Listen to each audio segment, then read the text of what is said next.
Então, pessoal, começando a nossa penúltima aula do curso, vamos falar hoje sobre back-end. Lembrando que essa aula vai ser um pouco experimental. A gente nunca deu uma aula no curso sobre back-end dessa maneira. Então, enfim, espero feedbacks no final para vocês falarem o que vocês acharam, nem que seja não entendi porcaria nenhuma. Mas, enfim, vamos lá. Para começar contextualizando, a gente conversou um pouco disso no começo do curso, mas vamos relembrar um pouco de como que funciona a web, né? Lembrando que a web é como a gente faz para consumir conteúdo pela internet. Então, na web a gente tem o que a gente chama de front-end, que é o lado do cliente. Isso a gente usa a conexão na internet para conseguir chegar nos servidores, que seria o lado do back-end, que é o que a gente chama. A gente pode dividir a internet basicamente nesses dois mundos. Tudo que a gente vem estudando até hoje está no lado do front-end, está no lado do cliente. Ou seja, baseia-se em a gente criar uma página, na gente estilizar essa página, na gente colocar comportamento dentro dessa página. Então, mesmo quando a gente estava usando JavaScript, colocando lógica dentro da página, ainda era parte do cliente. Você ainda carrega as coisas no HTML quando o cliente abre lá. É basicamente você imaginar como que você vai carregar as coisas. Uma coisa é você carregar quando você abre a página, você carrega o CSS, JavaScript, e outra coisa é você carregar pelo servidor, que é como a gente viu na última aula fazendo fetch, por exemplo, fazendo requisições. Então você vai pedir algo para o servidor e ele vai mandar para você e você vai baixar aquilo de uma certa maneira, né? Então, funciona dessa maneira, como eu estava falando, né? O front-end ele funciona mandando requisições para o back-end e o back-end vai mandar uma certa resposta para ele. E é assim que funciona a internet, é assim que eles se comunicam. E aí vocês têm que entender basicamente o funcionamento da web. Se vocês não entenderem nada, só lembrem de que o front-end manda requisição e o back-end manda uma resposta para essa requisição. É isso. Então, e basicamente, né, como se estrutura o back-end hoje em dia? A gente tem um lado do navegador, né, que é onde está todo o front-end, toda a aplicação que a gente faz. Ele se comunica com o back-end, com o servidor, e esse servidor ele funciona muitas vezes como intermédio entre o navegador, entre o usuário e o banco de dados. Então, ele funciona tanto para coletar os dados dali, processar eles de uma certa maneira, e então enviar para o navegador, para o usuário final, né? Então vamos ver o que a gente precisa para ser um desenvolvedor back-end. Sim, eu amo esse meme, mas tá. Basicamente, para começar, a gente tem que entender como funciona o protocolo HTTP. O protocolo HTTP, ele basicamente é como funciona a internet. Se você clicar no URL de alguma coisa, tá vendo que ele está usando o HTTPS, né? Que é basicamente o protocolo HTTP com um pouco a mais de segurança. Mas o protocolo HTTP é basicamente uma maneira de comunicação entre o cliente e o servidor. É um sistema de pedido e resposta, que normalmente ele vai responder com documentos HTML. Como aqui. Toda vez que a gente manda uma URL como essa, a gente está mandando uma requisição está mandando uma requisição HTTP para um certo domínio, tá vendo? Então eu estou mandando, aqui eu falo, estou mandando a requisição para o domínio slides, não sei o que, não sei o que tem, não sei o que tem, parará, parará. E essa daqui é a resposta que a gente obtém. Então isso tudo é uma comunicação de cliente e servidor. Toda vez que você abre um site, é uma comunicação de cliente e servidor. Você está mandando uma URL, fazendo um pedido, fazendo uma requisição, então o servidor desse domínio vai responder para você. Enfim. Então ele permite obter recursos como HTML, essas coisas, principalmente HTML, mas também pode obter outras coisas. Como na aula passada a gente viu a gente obtendo, por exemplo, JSON, né? Quando a gente fazia requisição para o site do Pokémon, por exemplo, a gente mandava uma URL e essa URL devolvia para a gente um JSON, que a gente aprendeu a pegar com promise, com fetch e tal.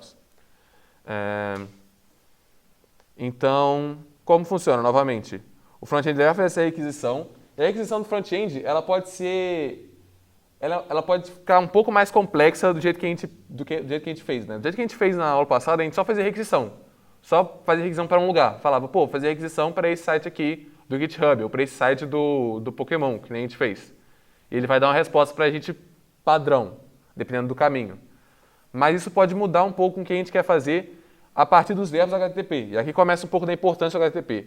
Ele te permite fazer muito mais do que só uma requisição. Ele permite você carregar coisas junto dessa requisição e deixar a requisição um pouco mais simples de entender. Você consegue ler a requisição e entender o que ela vai querer fazer. Então, no HTTP, a gente tem certos verbos que vão dizer o que a gente quer fazer. Então, por exemplo, o que a gente estava fazendo, o padrão é fazer um GET, que é uma maneira de ler dados.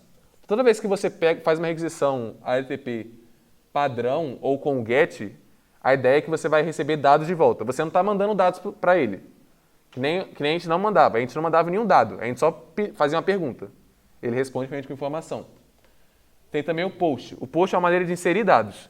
Então você vai mandar para um lugar e você vai falar, beleza, eu estou mandando para esse lugar e estou fazendo um post. Então, junto dessa requisição, eu vou mandar um conjunto de dados que o servidor vai manipular e vai saber o que fazer para inserir esses dados lá dentro. Tem o put ou patch, que é uma maneira de atualizar os dados. Então, é um dado que já está lá e você quer mudar.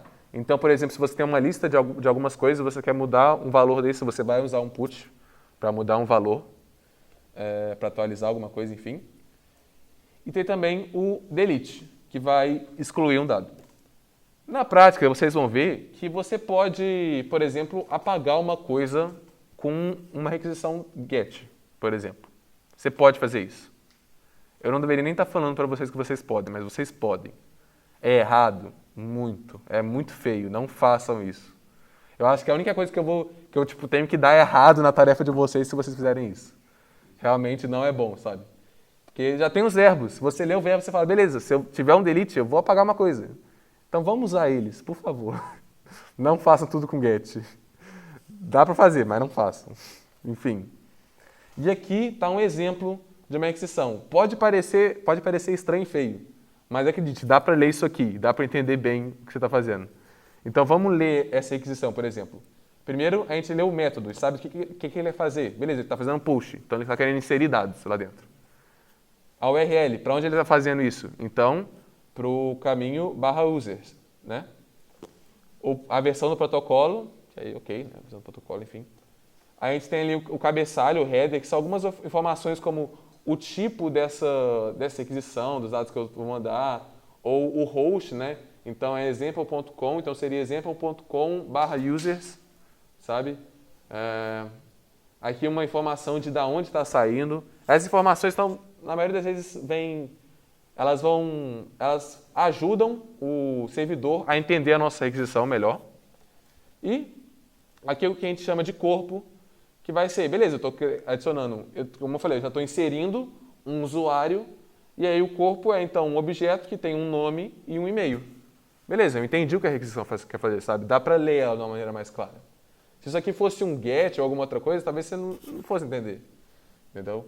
Então, isso é importante de usar bem os verbos, né? Porque eles vêm para facilitar a leitura, eles vêm para facilitar a vida do desenvolvedor. E aqui, não sei se vocês lembram, quando a gente definiu o fetch na aula passada, a gente não usou, mas na definição, o fetch ele possui dois parâmetros. A URL, que era o que a gente estava usando, e um parâmetro opcional, que é um objeto chamado options. A gente não usou esse objeto. Mas, nesse objeto, a gente pode falar para ele, por exemplo, que a gente vai fazer o método post, que a gente vai mandar, esse cabeçalho, ou que a gente vai mandar esse body. Por que a gente não precisou mandar isso? Porque, por padrão, o fetch, se você não dá nenhum option, ele fala, faz um get nessa URL. Acabou. O get eu não preciso mandar um corpo para o get, porque o get é só ler dados. Então, eu não preciso mandar um corpo, não preciso dizer para ele qual o tipo de corpo que eu tenho, porque eu não estou mandando corpo nenhum, foda-se. Essa informação já vai vir por padrão, isso aqui já vai estar no URL, então não preciso mandar nenhuma dessas informações, só faz um get nessa URL. Agora, quando a gente quer fazer um post, um put, um delete, a gente vai usar o options e a gente vai ver mais para frente como fazer isso. Talvez mais na próxima aula até, quando a gente vai integrar isso tudo. Mas é bom vocês lembrarem que é ali que a mágica vai acontecer, é ali que a gente vai definir onde que a gente vai fazer as coisas. Então, ok, falamos agora o que o front-end fez, né? E agora o back-end vai responder. Toda requisição do front-end tem uma resposta do back-end, toda. Então, assim como no front-end a gente tem umas certas maneiras de ler essas requisições, né, com os verbos, no back-end a gente tem uma maneira de entender as respostas a partir dos códigos do HTTP. Então, por exemplo, quando você abre uma página da 404, o que significa? Vocês sabem? Você falou no último Eu acho que eu falei mesmo. É Camunica. 400, qual que é o normal? 404 not found. Não encontrado. Então é um caminho não encontrado. E esse 404 é um código HTTP. Que todo código tem um significado. Então, por exemplo, você vai ter os códigos que... E a gente define esse código em faixa, né? Então, o código 100, por exemplo, ele é os informativos, né? É um recebido trabalhando. É como se ainda tivesse pendente a requisição. O 200 é o de sucesso. Então, não sei se você já... Isso é uma questão muito de... Vamos ver aqui no inspetor, que eu acho que dá para mostrar para vocês. Se vocês forem aqui na aba de network, se tivesse alguma requisição, mas... eu não sou o melhor de network. Mas quando você faz requisições e elas dão certo, você vai ver que vai vir um 200.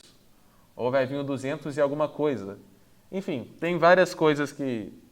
Tem vários códigos. Tem um link muito bom que é códigos...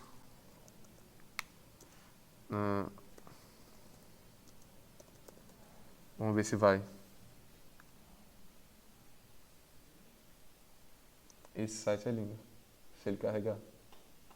Por favor, Edu Juan. Inclusive, qual que é o nome? Edu Juan? Eduruan? Edruan? Edruan parece um Transformers, né? Da hora. Aqui, ó, por exemplo. Ó, aqui a gente tem cada requisição no rosto de um gatinho.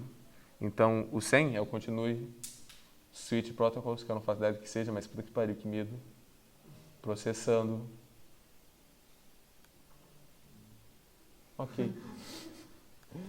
Enfim, então dá pra ver que temos vários tipos, né?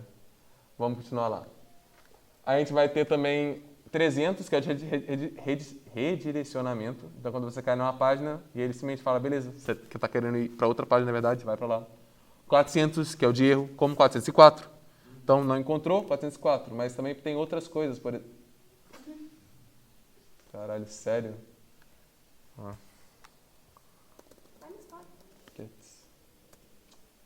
Tá maluco? Vou abrir meu histórico aqui? Um pouco de privacidade. Está sendo gravada essa aula. Enfim. Se tem placa, tem história, né? O clássico. Cadê? O 400, vamos ver o que tem de 400. Ó, tem, por exemplo, o 400 clássico, que é tipo assim, você fez uma request errada, sabe? A culpa não é do servidor, é problema seu. Ou não autorizado, então se você tentar entrar num site, por exemplo, de alguma firma ou algo assim, ele vai te dar não autorizado. Pagamento requirement, um clássico. Forbidden, not found. Método not allowed. Então, quando você tenta fazer um get, por exemplo, numa rota que só tem push, é isso que a gente vai receber, o 405. A gente vai ver esse exemplo mais depois, quando a gente fizer o nosso servidor, mas só dando esses exemplos. Enfim.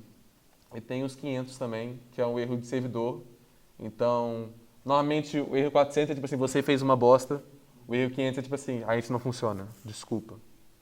E é isso. Aí tem uma lista completa, enfim. Que com certeza não é tão boa quanto essa lista. Mas a gente deixa aí, né? Menos chato, só para quem vê na aula. Então vamos ver um tipo de resposta, né? Na resposta ela vai vir também falando qual método foi usado, qual caminho, qual URL veio, qual a versão do protocolo, um cabeçalho com essas informações. Então, nesse cabeçalho dá para ver, por exemplo, ó, 200, que significa sucesso, ok. Tipo assim, foi feita a aquisição e tá tudo certo. Oi? A mensagem que faz depois de 200, ela aparece, tipo... Ou é só, tipo, pra qualquer... Cara, o ok é o status, né? Tipo, ele pode vir... Eu acho que vai ser essa mesma coisa do body.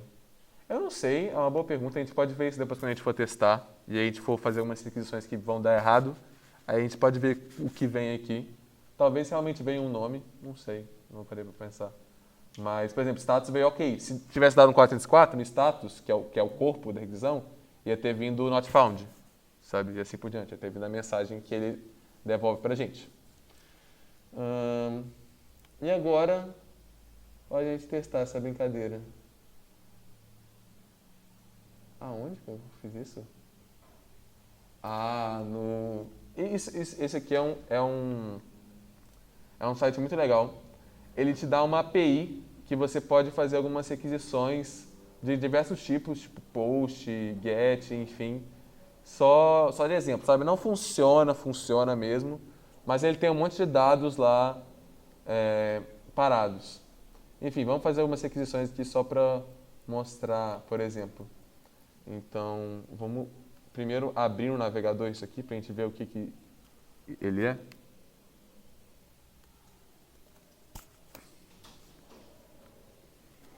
Então, um pouco atrasado, né, Zé? Tudo bem?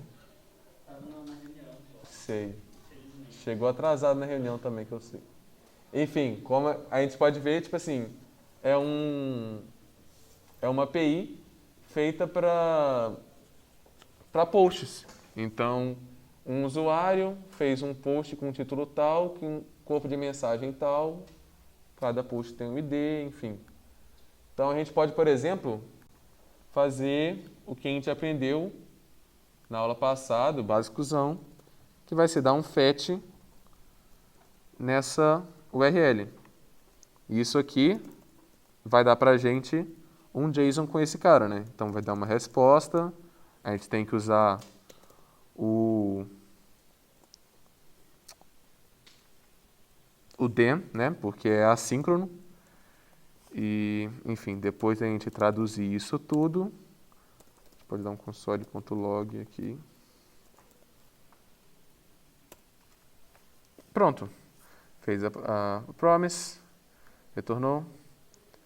E aqui a gente conseguiu pegar todos os dados, porque a gente deu um console log no JSON. Mas a gente pode, vamos ver qual que é essa resposta, antes da gente traduzir, porque aqui a gente está pegando a resposta e está transformando ela num JSON, né? Antes da gente transformar essa resposta, vamos ver o que é essa resposta, né? Acho que é mais um intuito do que a gente está vendo agora. Então, da fetch.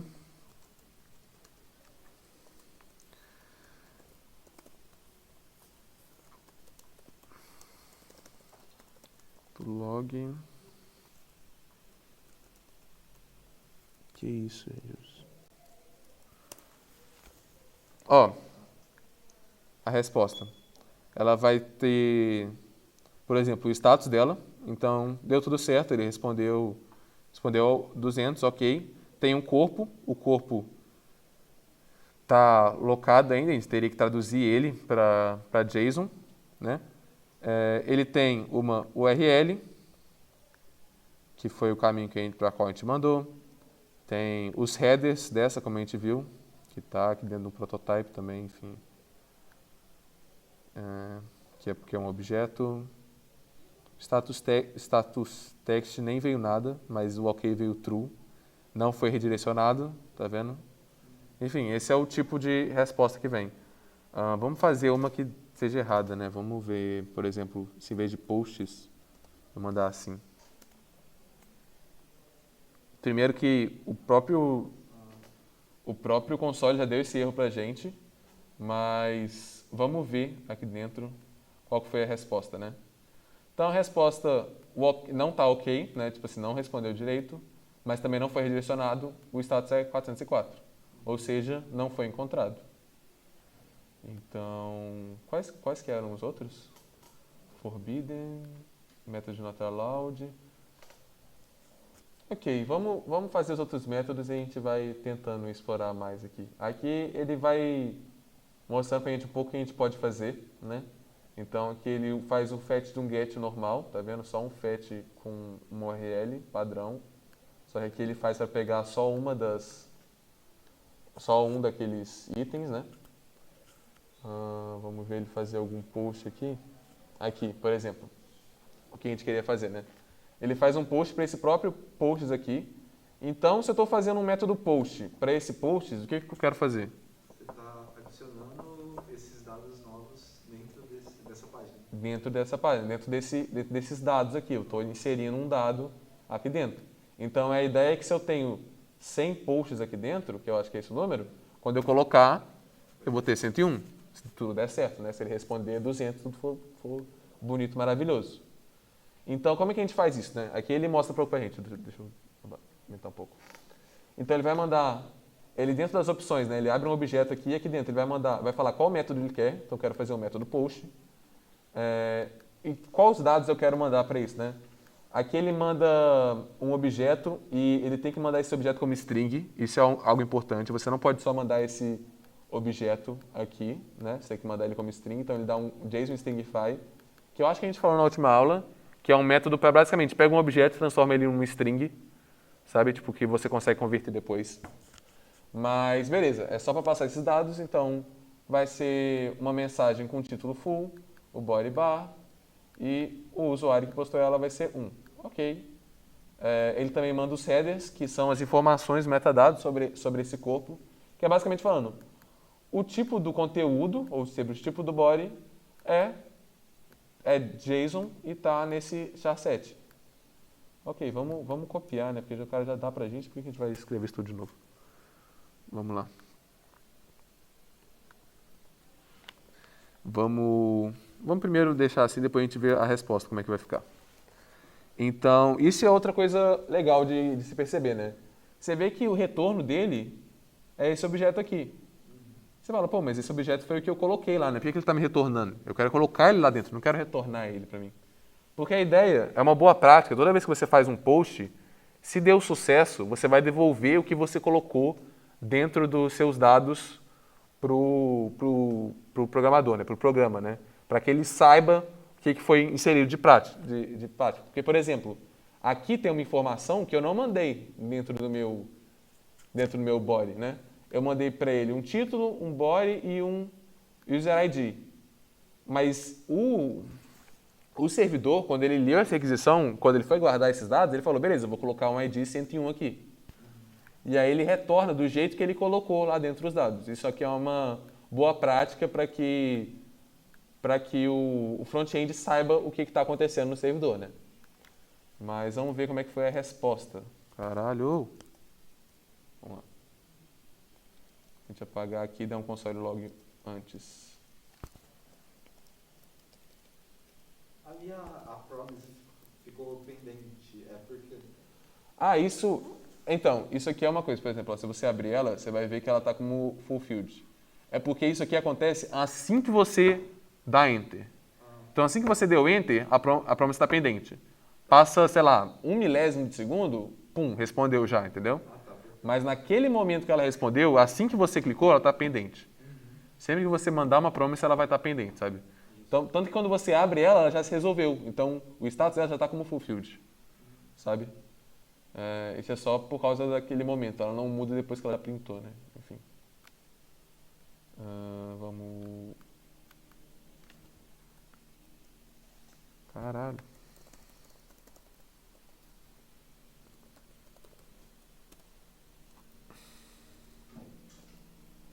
Então vamos printar essa response para a gente ver o que veio, né? Então, assim como antes, ela vai ter um body aqui dentro, que vai ser isso que a gente mandou. Falou, ok, então deu tudo certo. Tem as informações de header aqui dentro. O status 201, então não é só 200 dessa vez. Vamos ver qual que é o 201, que eu mesmo não me lembro, pra falar a verdade. Created, então essa é outra coisa legal. Então, tipo assim, o 200 é ok, tipo, deu tudo certo.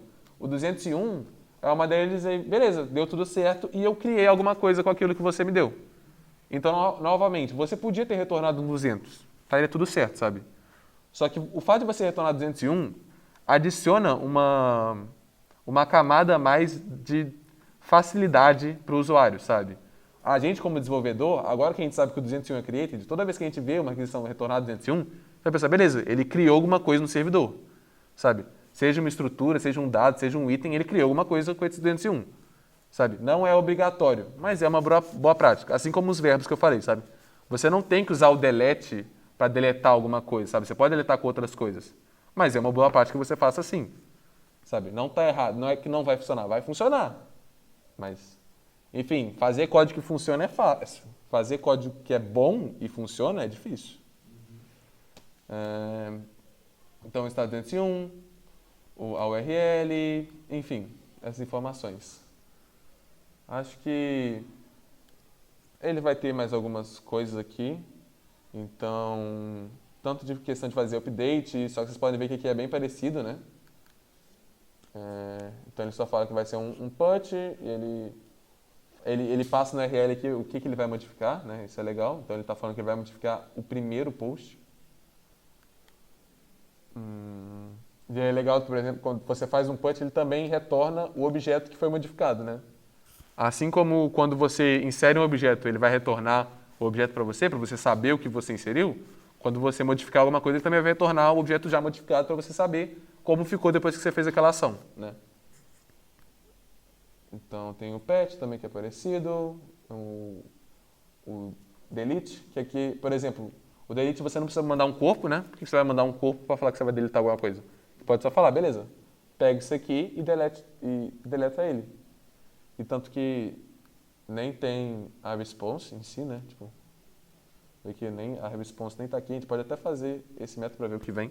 Dá pra, tipo, escolher o que especificamente eu quero deletar?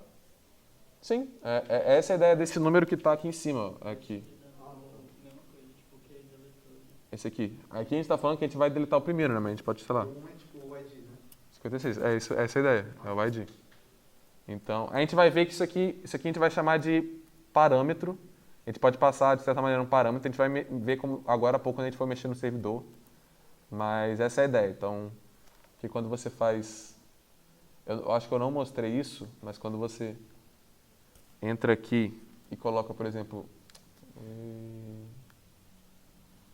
Quero só o link. Quando você entra aqui e coloca, por exemplo, /2 ou /24, foda-se que eu escrevi isso, ele vai te retornar só o ID24, tá vendo?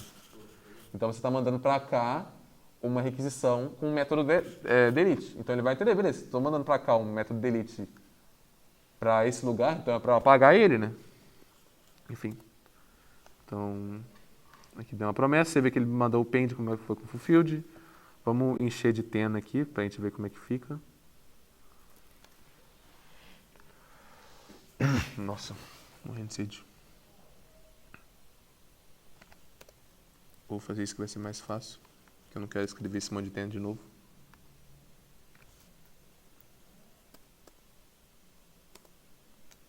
Então, tá vendo? Tipo assim, ele mandou um JSON vazio. Agora, por exemplo, se eu der delete no post, se eu falar que eu quero apagar todos os posts, eu realmente não sei o que vai acontecer. Eu imagino que deve dar errado, né? Deve ser. O que eu imagino que deve acontecer é que ele não está pronto para isso, então ele vai retornar para a gente o código 405, né? Método não autorizado. Que no caso é comer um gato, realmente. Pelo amor de Deus, gente. Por favor. Então vamos ver qual que vai ser a resposta que vai vir ao gente tentar deletar todos os dados, né?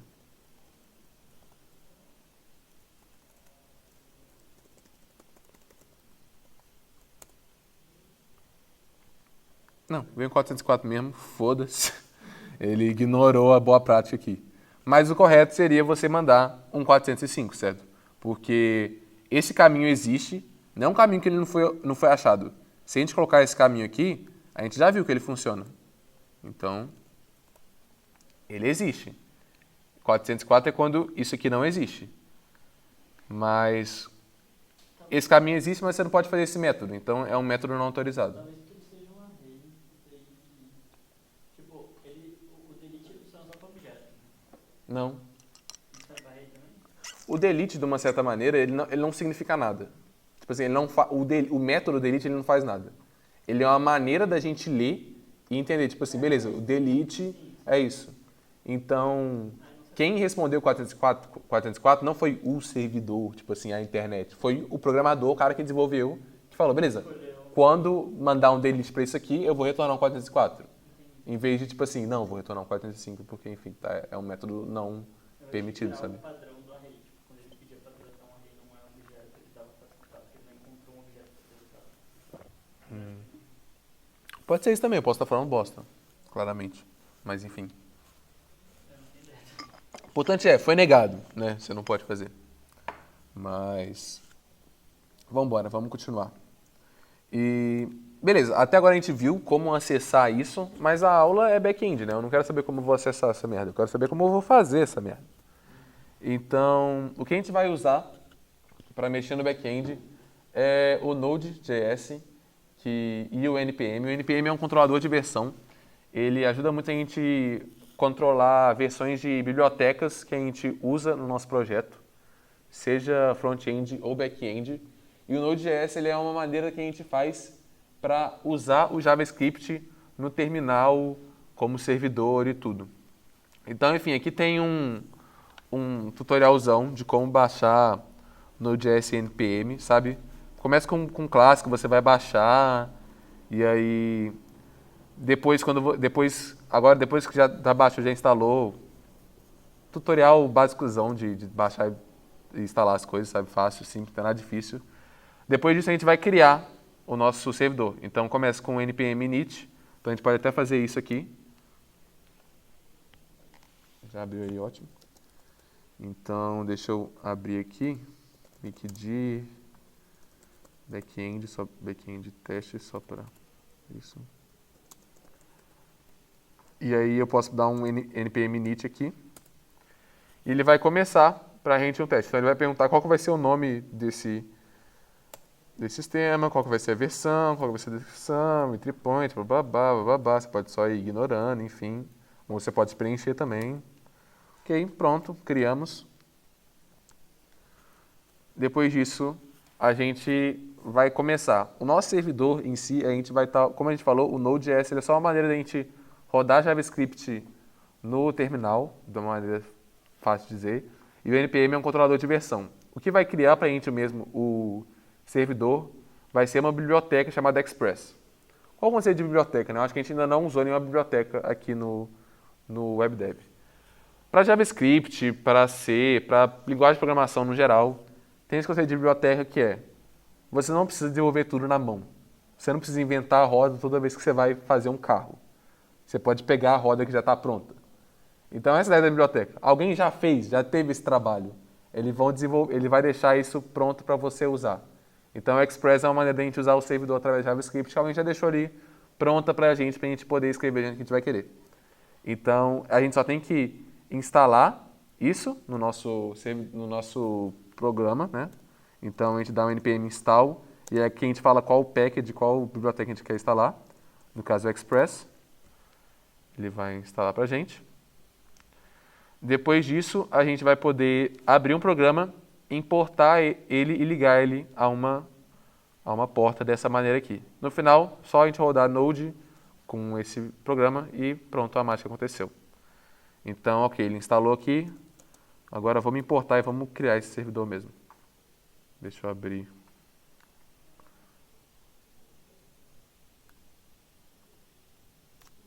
Isso, maravilha.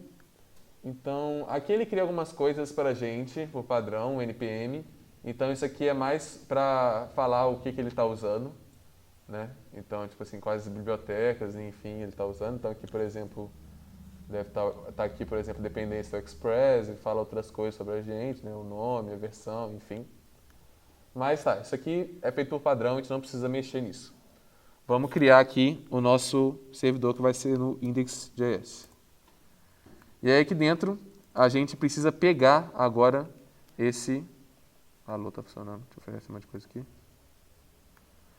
A gente precisa pegar o Express, né?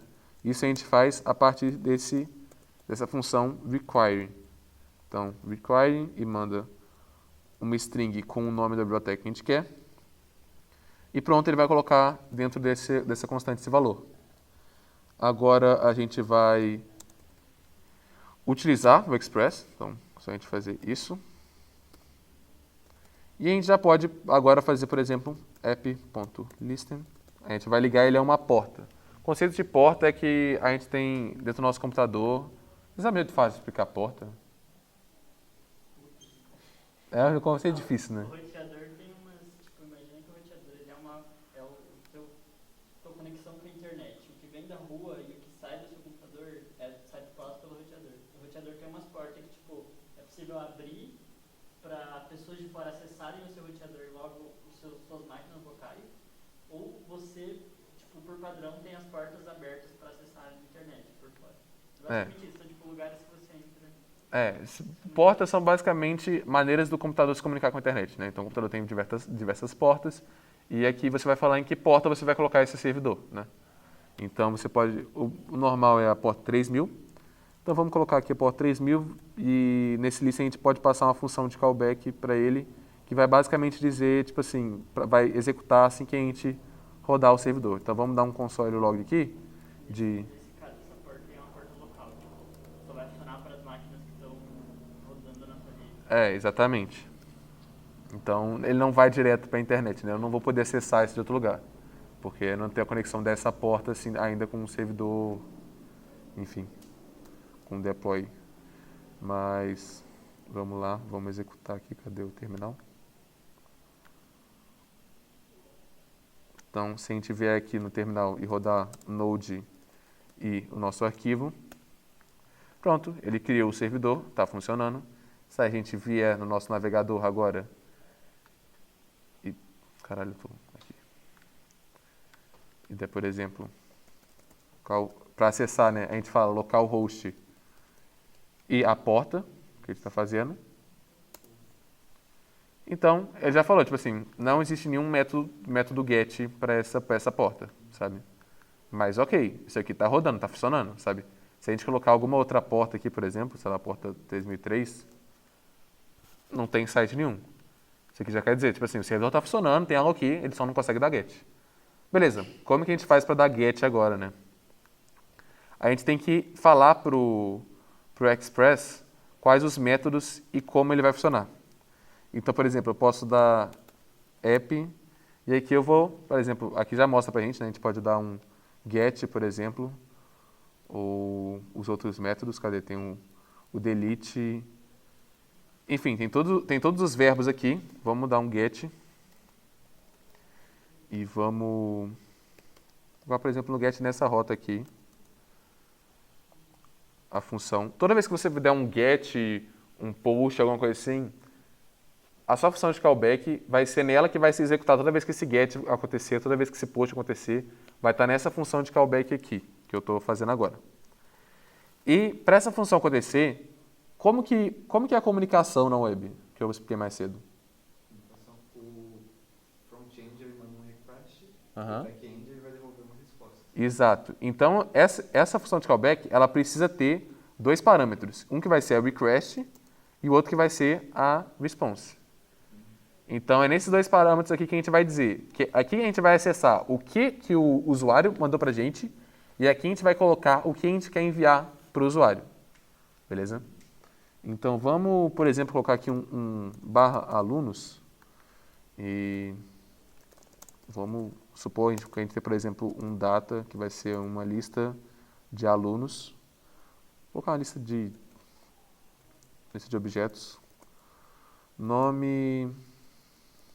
Gabriel, só nome vai, para não dar muito trabalho. Você precisa perder? Como é que é? Precisa perder? Não, por quê? O último. Não. Sei. É pra quando, inclusive? É pra, acho que segundo. Brincou. Segundo agora? Dia 4. Tá que pariu, velho. Porque tem que fazer esse trabalho de cor, isso aqui, tipo, pra uns 60 pessoas. Aí eu gerei, tipo, Nomes. 60 nomes aleatórios. Nomes? Como é que é? Rodrigo.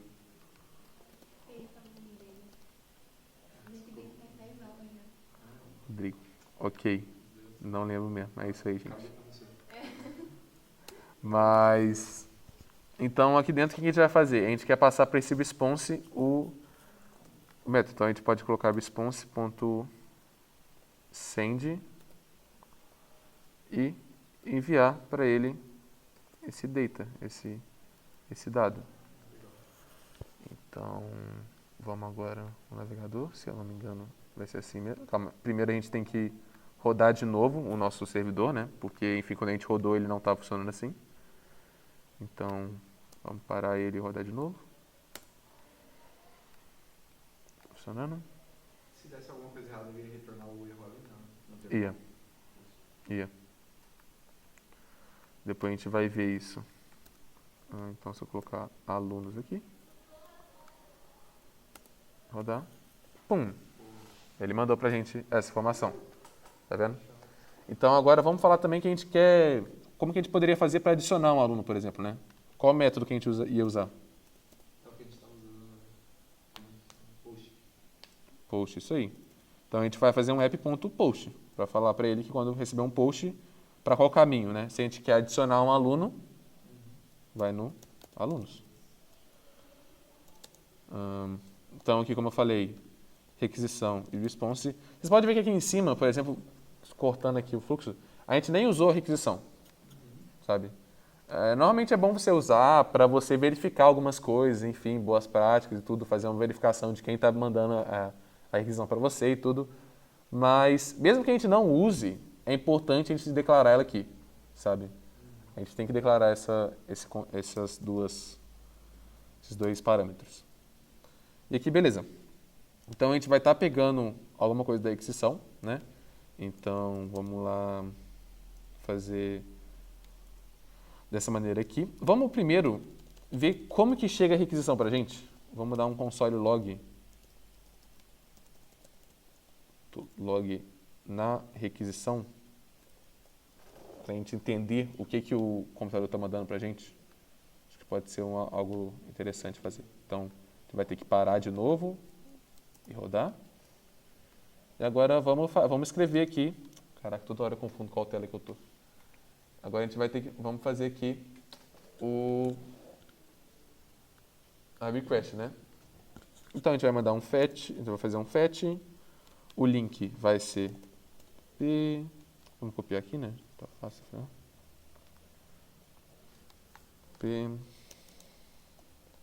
E aqui é um objeto, não é uma função.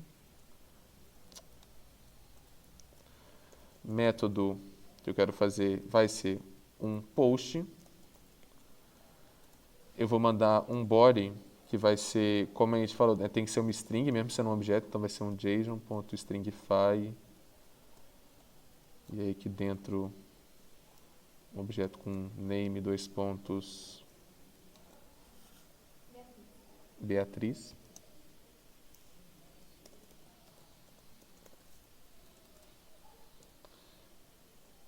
E passar um header falando para ele que a gente está usando um conteúdo que é um JSON, né? Então a gente coloca aqui content type application JSON. Show, vamos fazer essa request aqui. Dessa vez a gente não está interessado no que a gente está respondendo aqui, porque como a gente sabe, a gente não está mandando resposta nenhuma lá no nosso servidor. A gente está interessado com fazer o console log do que veio, do que a gente está mandando aqui, que exatamente a gente está mandando aqui, né? Então vamos ver lá no nosso servidor. Então aqui ele printou para a gente.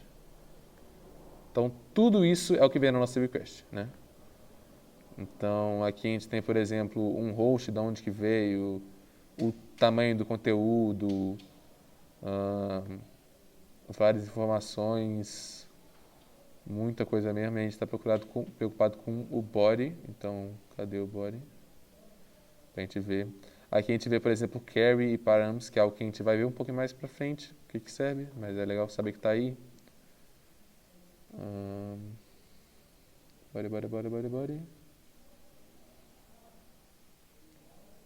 Tá ruim de...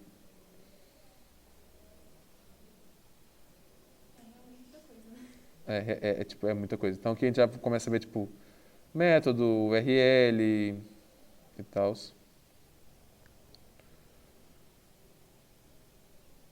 E lá vai coisa. Dá-lhe coisa. É muito mais fácil a gente ver o que veio no body, né? Tipo assim. O importante é mostrar. Veio muita coisa. Veio coisa pra caralho. Vamos fazer o seguinte. Vamos dar um console log só no body de uma vez? Que aí já corta esse problema, né?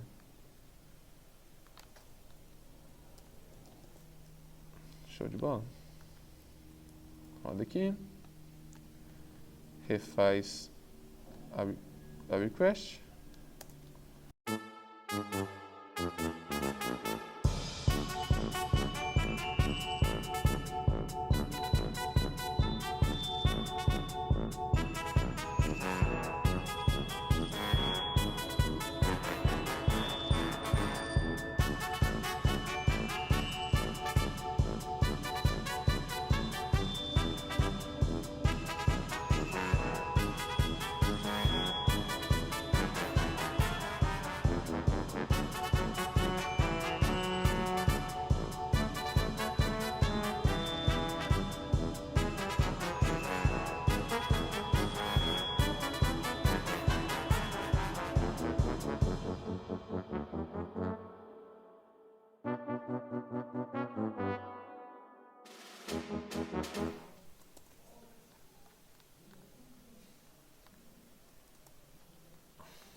Era vírgula. E é por isso que eu amo o que eu faço, gente. E é por isso que eu sei que eu quero ser um programador pro resto da minha vida. Tudo isso estava dando errado, por quê? Porque depois de name.beatriz, name dois pontos Beatriz, eu não estava mandando uma porra de uma vírgula. Obrigado. Se tivesse outro embaixo. Outro atributo. Exatamente, se tivesse outro, você colocava vírgula, mas enfim. Então é isso, no último atributo tu coloca a vírgula, senão você vai passar muito tempo debugando algo que não é para ser debugado. Enfim, na requisição a gente pode conseguir esse conteúdo que a gente mandou com rec.body. Então a gente pode, por exemplo, pegar e tirar isso aqui. Então vamos tirar isso, guardar isso dentro de uma variável, rec.body, e vamos fazer o seguinte, vamos adicionar ela aos nossos dados, né? Então a gente pode dar um data.push aluno. E depois, o que a gente responde?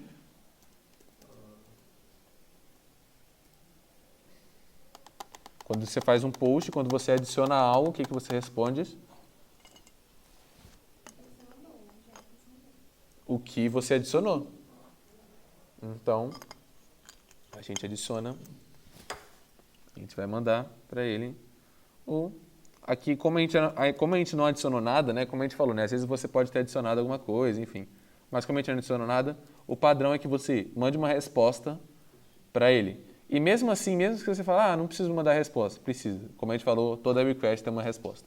Se você não responde, o cara que fez essa aquisição, ele não sabe o que aconteceu, ele não sabe se foi criado ou não. Então, nem que seja para você mandar um res.status, e aí o status para quando você cria algo. Alguém lembra? Ok. Não. Pode ser, mas o 201 é quando você cria algo. Então, vamos tirar aqui, vamos rodar o servidor. E, ok, ó, se a gente ver aqui, quando a gente dá o get alunos, a gente tem só esses 3 alunos. Se a gente rodar a nossa request, carregar. Beatriz, a gente adicionou agora.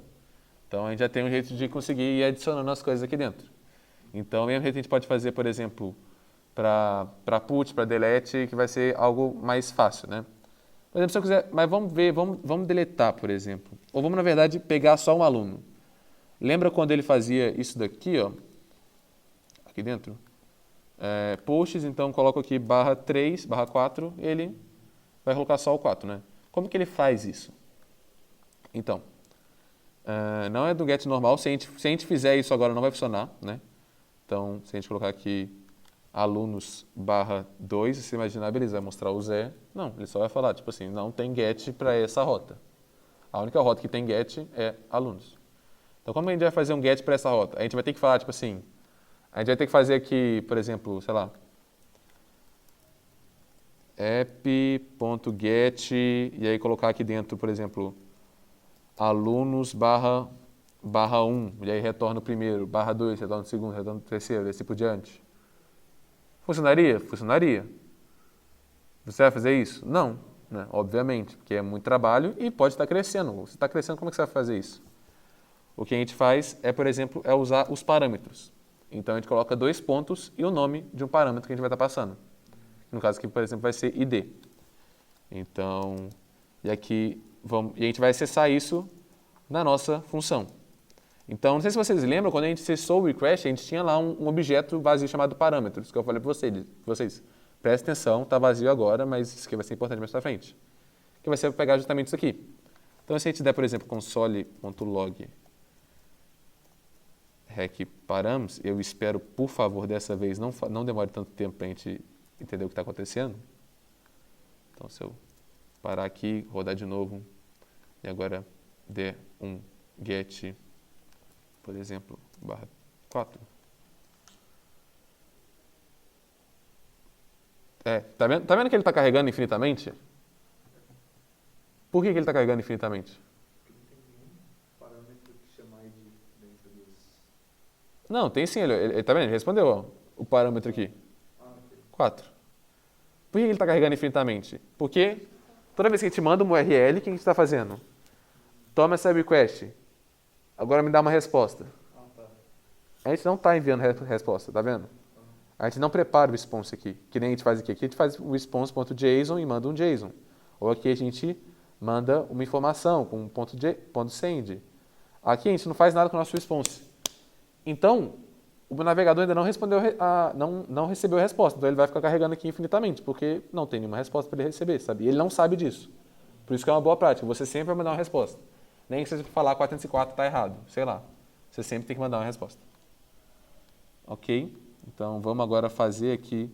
Agora a gente já sabe como pegar esse aqui paramos, né? Então a gente vê que ele mandou um 4, por exemplo. Então a gente pode simplesmente fazer isso aqui. Ó. Const.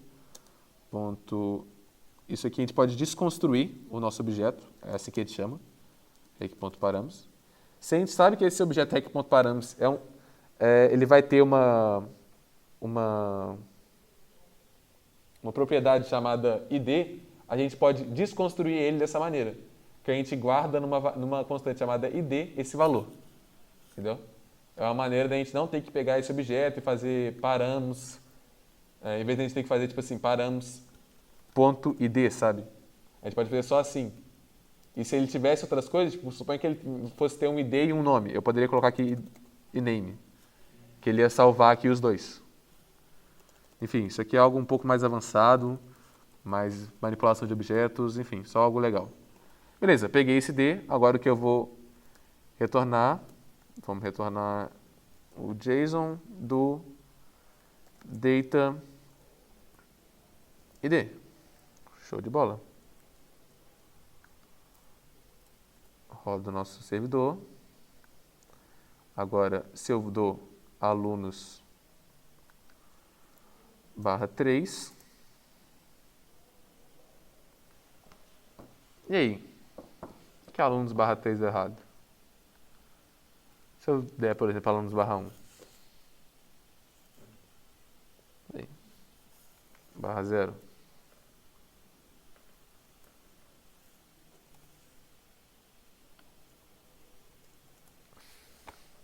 Por que deu errado?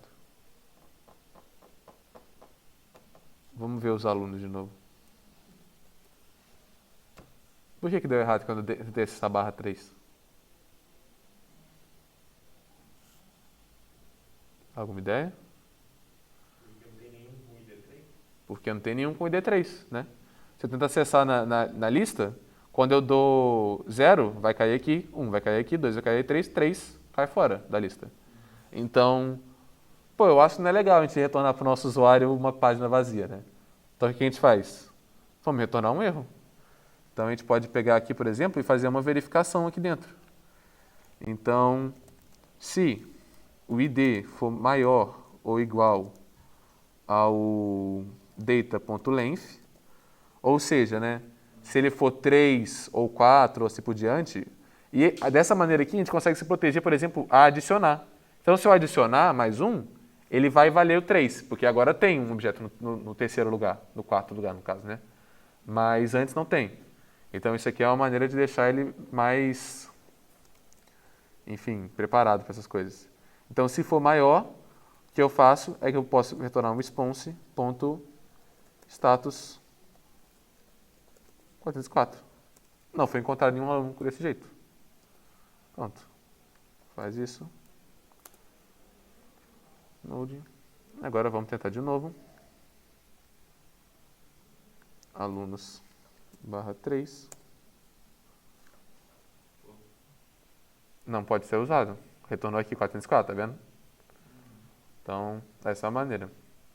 E, enfim, eu não usei aqui os métodos, nem o put, nem o delete, mas como eu falei, tipo assim, vocês podem ver que vocês vão manipular desse mesmo jeito, a única diferença é que vocês vão estar usando o app.delete e o app.put, por exemplo, é só isso. Aí vocês vão manipular desse mesmo jeito, com a rota e depois a função de callback com rec res, e aí vocês vão falar o que vocês querem fazer. Mas, enfim, fica até de dever para vocês, mas na verdade a tarefa mesmo dessa semana vai ser fazer uma lista, um servidor para uma aplicação de to-do list. Não sei se vocês conhecem, to-do list é basicamente uma lista, eu peguei esse exemplo que tem no CodePen, é uma lista em que você escreve algo e você pode adicionar um item. E aí você vai poder deletar esse item. Ou você vai poder também editar esse item. E você também tem que ter um jeito de pegar esses itens, né? Pegar vários itens ou um item. Então essa é a ideia. Vocês vão ter que usar... Vocês não vão ter que fazer a aplicação. A aplicação a gente vai deixar para fazer na próxima aula. Que vai ser quando a gente vai juntar tudo isso. Por enquanto, a tarefa de hoje é basicamente criar o servidor. O servidor que você vai poder fazer um get, que vai retornar todos os itens da lista, ou que vai retornar só um item específico, usando o ID, por exemplo. Você vai poder fazer um delete para deletar um item, um put para mudar um item, ou um post para adicionar um novo item. Vamos usar esses 4 verbos para fazer um servidor para esse tipo de aplicação aqui. E é isso a aula de hoje. Muito obrigado por quem veio. Desculpa os problemas técnicos. Enfim, espero que tenham gostado. Muito obrigado mais uma vez.